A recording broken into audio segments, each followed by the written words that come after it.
Bienvenue dans cette nouvelle édition du Non-Stop Info. Sommaire de l'actualité.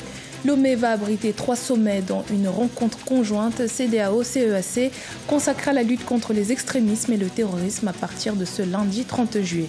Près de la moitié des dirigeants de pays africains seront réunis dans la capitale togolaise jusqu'à ce mardi 31 juillet.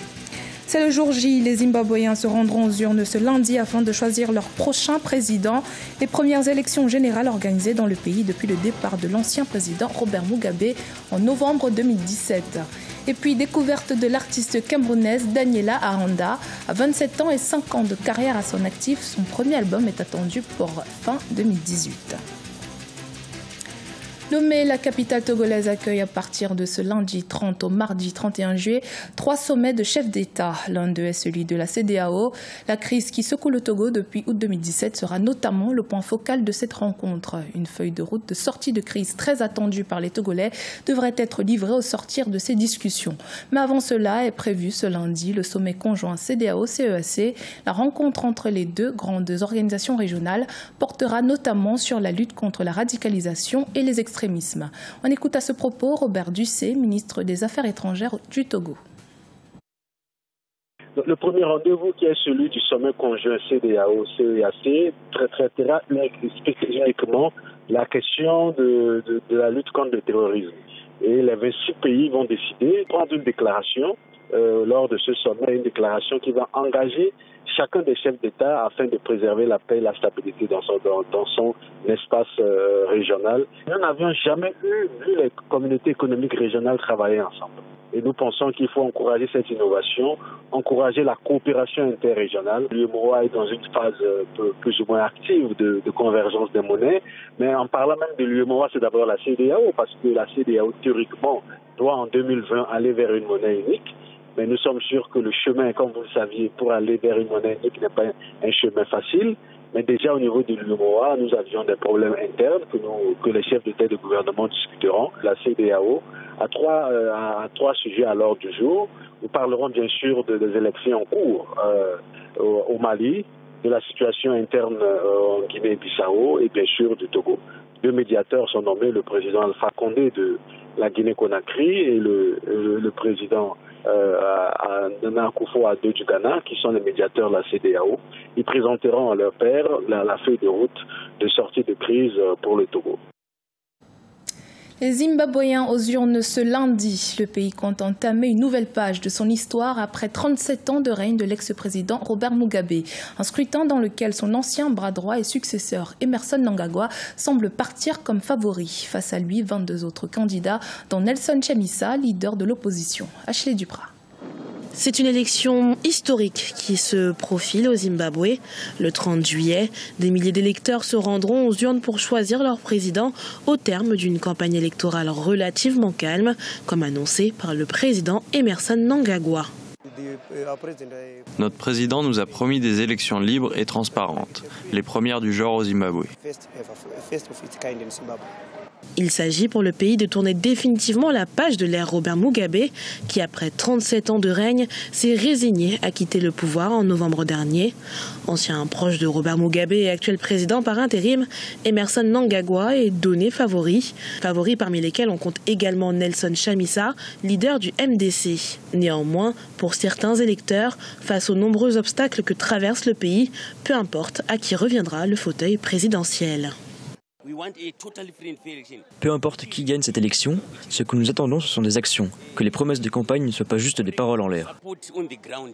Reste à la commission électorale de publier les résultats en 5 jours à partir de lundi, comme annoncé par l'instance. Si aucun des 23 candidats, un record, n'obtient 50% des suffrages, un second tour sera alors organisé le 8 septembre 2018.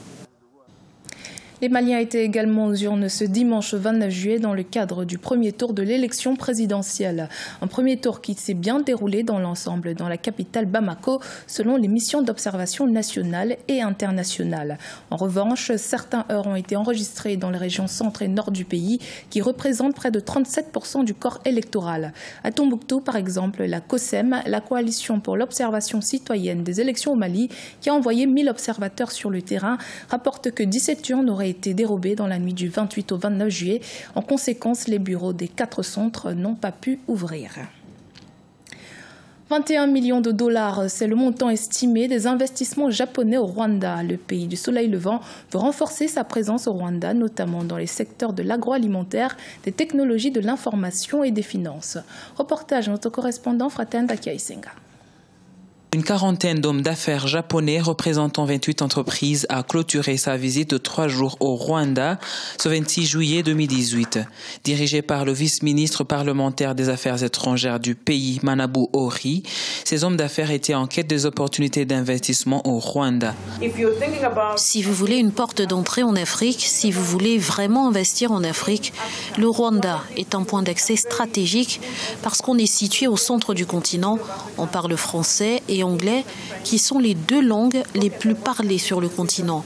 Donc, si vous voulez vous répandre sur le continent, considérez le Rwanda non seulement comme 12 millions d'habitants, mais comme un point d'entrée idéal en Afrique.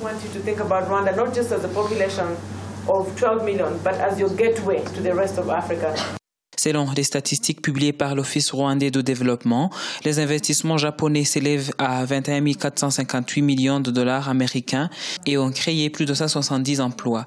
Ces investissements sont dans les secteurs de l'agroalimentaire, de l'horticulture, des mines, des TIC et des services. On recherche les opportunités dans les secteurs de l'énergie ou des infrastructures. Nous sommes également intéressés par le traitement d'eau et nous ne comptons pas seulement le Rwanda, mais toute la région de l'Afrique de l'Est. Parmi les projets présentés figure la Kigali Innovation City qui vise à promouvoir la croissance économique du pays grâce à la transformation numérique et à propulser le pays dans une économie fondée sur la connaissance. Le Rwanda et le Japon entretiennent des relations depuis 1962. La Camerounaise Daniela Ahonda est assurément une future grande figure de l'afropop. 27 ans, 5 ans de carrière en tant que choriste professionnelle, plusieurs collaborations, de nombreuses tournées. Posé, son premier titre, sorti en mai 2018, est tiré de son premier album à paraître fin 2018. On dit long sur sa carrière. Portrait de Siamlo Victoria Seji. Elle est l'une des voix féminines montantes de l'afropop. D'origine camerounaise, Daniela Ahonda tente depuis plus de 5 ans de percer le mystère du 4e art, la musique.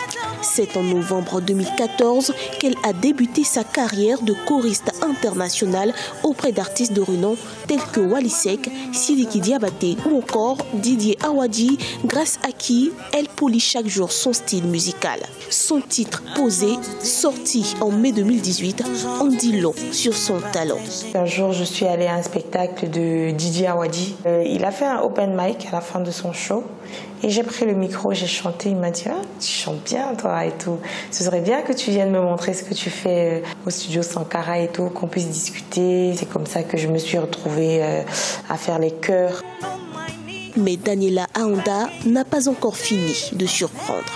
Finaliste du grand show musical télévisé The Voice Afrique francophone 2017, elle totalise plusieurs collaborations tout aussi majestueuses les unes que les autres.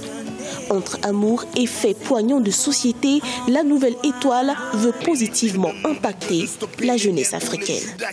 J'aime voir la jeunesse africaine se démener pour s'en sortir chez elle. L'Afrique est l'avenir. C'est parce qu'ici, tout est à faire. Titulaire de master en ressources humaines, Daniela Ahonda représente l'un des espoirs de la musique selon de nombreux dévanciers. Sublimée, des acteurs du showbiz lui prédisent une carrière musicale palpitante et pleine de promesses.